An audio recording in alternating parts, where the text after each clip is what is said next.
What up, everybody? When we were first introduced to Unique in Raising Kanan Season 1, Episode 1, he was the flyest, biggest drug dealer on the southside.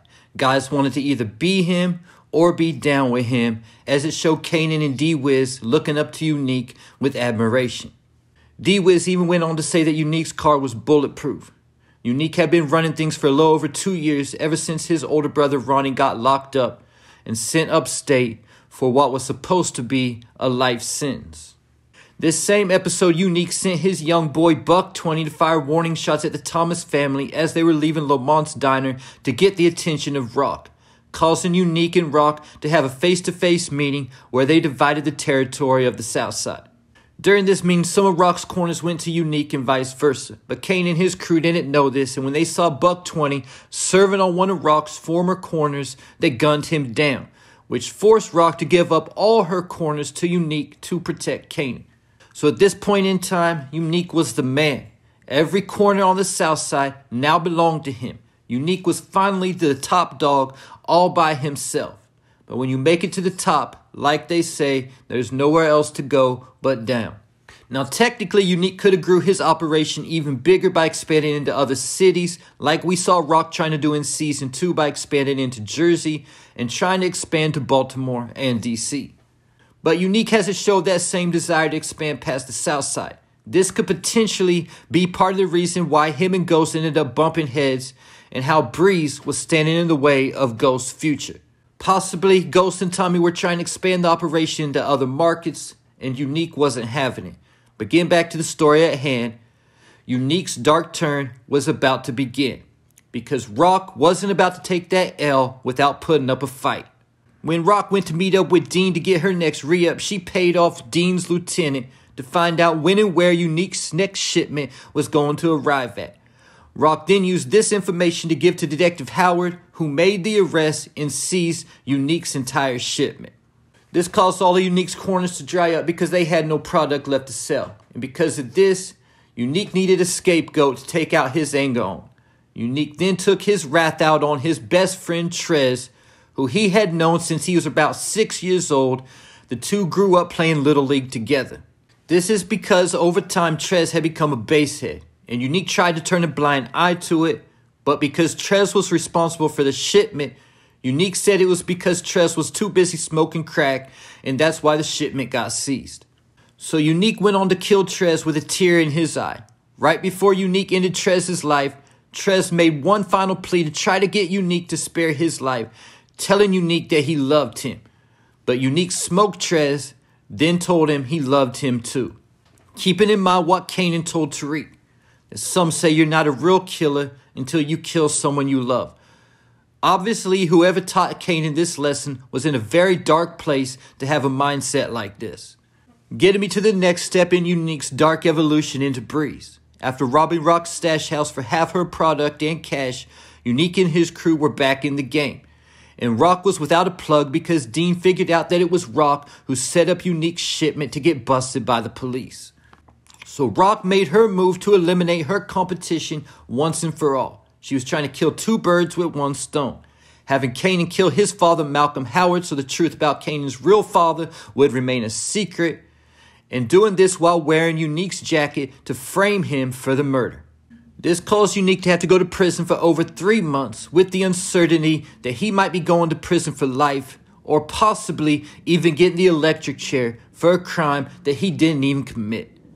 And in my opinion, this is the hardest time to do, when you don't have any idea how long you're going to be going to prison for and your entire future is uncertain. Now imagine going through this for a crime you didn't even do, but yet all the evidence is pointing in your direction. This is why when Unique got out of prison at the beginning of Season 2, OG Kane, the narrator, said, "They say you only do 2 days in the pen. The day you go in and the day you come out. Ask me, that's somebody who never been to the joint says. As far as I'm concerned, you do every day in there.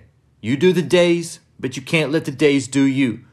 When you come out, you got to be the same person you was when you went in, only harder, colder. Because while your life got stopped for your bid, everybody's outside kept moving, and they ain't checking for you. They ain't give a about you. So you got to show them that you're still here. You still matter. You need to remind them.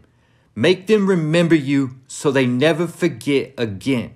But when Unique got out of prison, he came home to almost nothing. Panessa and Jerome had to move into her mother's house, so obviously he lost the penthouse that he was staying at in season 1. He lost his connect Dean, who would no longer work with Unique because he had a reputation for trying to kill a cop, and Dean didn't even want to be associated with Unique anymore. Unique also lost his whole crew. Even his other close friend Worrell had switched sides to work with Rock, telling Unique there was nothing left for him on the south side. Maybe it was time for Unique to go. But Unique specifically said nobody was forcing him off those blocks. Not the police, not Rock, and definitely not Worrell. Then he went on to say that he's here and that he's not going anywhere. Unique still had the tailor shop when he got out, but the cops had completely trashed the place. I'm also thinking that Unique had to live in that tailor shop for a little while when he first got out, because Panessa's mother was complaining and saying that she didn't want Unique in her house and that a man was supposed to provide. This was just another slap in Unique's face after getting out, because before he went to jail, he was basically taking care of Panessa's mother financially. Then things started to turn around as Unique used his connect Marco Baselli to get put in charge of Rock's Jersey operation.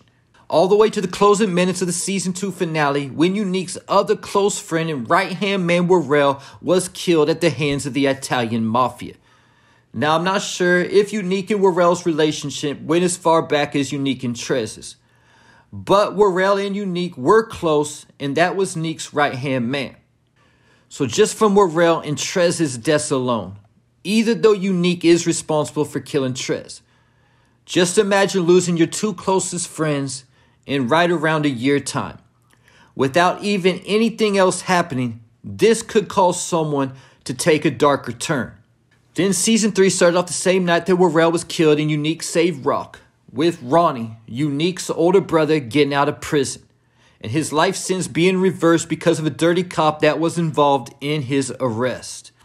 And Unique and Ronnie began to bump heads from the time Ronnie got out, because the fact the whole operation that Ronnie built before going inside was now nothing. And Unique was actually working for the op, Rock.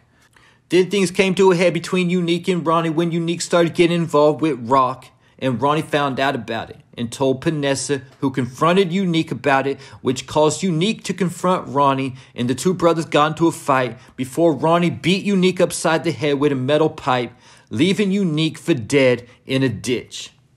Ronnie then went on to steal all of Unique's jewelry, and he also had another duffel bag full of something. I'm thinking it was likely the money Unique had under the mattress, and probably his most expensive outfits. So now that Unique has returned back on the scene, it's even worse than when he got out of prison, because he's coming home to literally nothing for real. He doesn't even have the nice clothes and jewelry anymore. Just all adding factors to the dark transformation of Unique turning into Breeze. And with all that said, I still got to add the fact that the end of season 3 concluded with Unique standing over his brother's dead body. And I know Ronnie tried to kill Unique, but still, standing over your brother's dead body is just another factor to consider.